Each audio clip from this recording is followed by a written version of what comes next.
Hi, I'm Alex from RTINGS.com. Today, we'll be doing a review of the Hisense U6GR. We'll be evaluating it on our standardized test bench to see how it performs and if you should buy it. We bought and tested the 65-inch model, and it also comes in 55-inch as well. We expect it to perform similarly. This TV is a sort of side grade to the Hisense U6G from this year, with a few key differences that we'll explore through the review.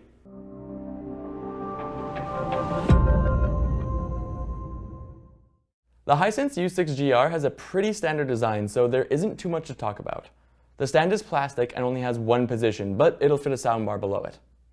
The inputs are directed at the side, which makes them convenient to access if the TV is placed close to a wall. The 4 HDMI 2.0 ports allow you to connect a variety of devices. Even though the TV is advertised to have HDMI 2.1, it does not have HDMI 2.1 bandwidth. While one of the HDMI does support eARC, and that is a feature of HDMI 2.1, it does not require any additional bandwidth. There's been a lot of information about HDMI 2.1 and what properly constitutes it, and unfortunately, there's only confusion and uncertainty surrounding it. As far as we know, HDMI 2.0 is no longer a designation that will be used, and all TV manufacturers can call their HDMIs 2.1, regardless of bandwidth. This will be something to watch out for in 2022, unless something changes. Something else to think about is that currently, this TV does not work properly with 480p content. It doesn't properly scale it, so you'll see a stretched out image if you watch any sort of DVD or standard cable channels. The back of the TV fits the VESA mount standard, so you can wall mount it for a cleaner look, and it has a pretty typical thickness, so it will stick out a bit. The build quality of the TV is decent and pretty standard for a budget TV. It's mainly plastic and does feel a bit cheap with some flex in the panels. Now, onto our test results, and we'll start with the contrast. A high contrast ratio results in deep, dark scenes, which is good if you want to watch movies in a dark room like a home theater environment. This TV performs very well with a VA-type panel, so dark scenes appear deep and detailed. Local dimming is a feature to further improve dark scenes for a better movie watching experience, and this TV does have a local dimming feature that improves the contrast. It's okay overall, but it dims a bit more than it makes things pop, so highlights won't be as bright.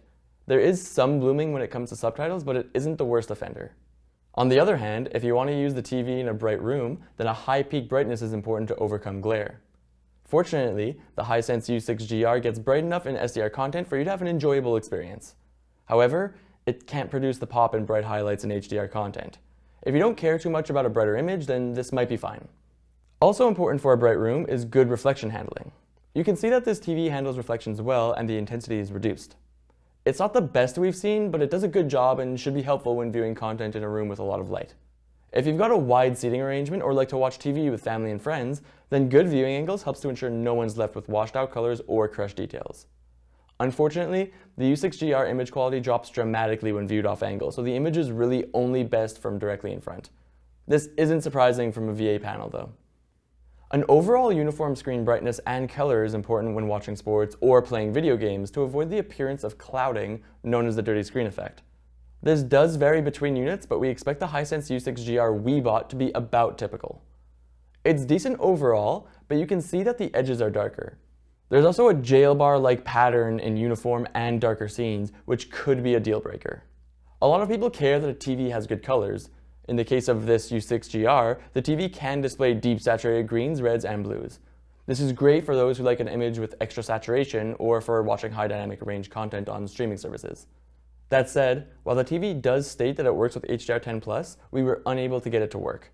We tried using a Blu-ray player that we could force HDR10+ through with a Blu-ray that supported HDR10+, and it wouldn't work. The content on Amazon Prime also did not show any HDR10+ compatibility. There have been reports of it working with an Amazon Fire Stick though, so mileage may vary.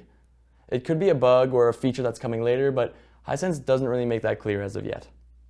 Some TVs struggle to display smooth gradients, so when watching a movie with a sunset, some banding can be visible. In the case of this TV though, it isn't an issue with great gradient performance, and there's also an extra noise reduction setting which is supposed to help in real content, but we weren't able to notice it. Either way, it shouldn't be an issue. Interestingly, it does perform differently than the U6G we reviewed. When playing video games, a fast response time is important for the clearest image without distracting blur. The U6GR has a decent response time overall, and you can expect to see blur or smearing in dark scenes. If you look closely at this moving photo taken on the TV, you'll also notice some duplication on the logo. This is because the TV flickers, but overall it shouldn't be a problem for most people. Again, we have another difference from the U6G, which is noticeably less blurry. A low input lag is also important for a responsive feel when playing video games and, like most modern TVs, is great in this regard. It only has a 60Hz panel though, so for extremely smooth and responsive higher refresh rate gaming, it isn't a good choice. Speaking of gaming, this TV supports all of the common signals up to 60Hz, which is fine for casual gamers, but for a more responsive experience with a new Xbox or PS5, it isn't the best choice. This TV also supports VRR. While it says it works over G-Sync, it is always tearing, so you'll either need an Xbox or a FreeSync compatible graphics card.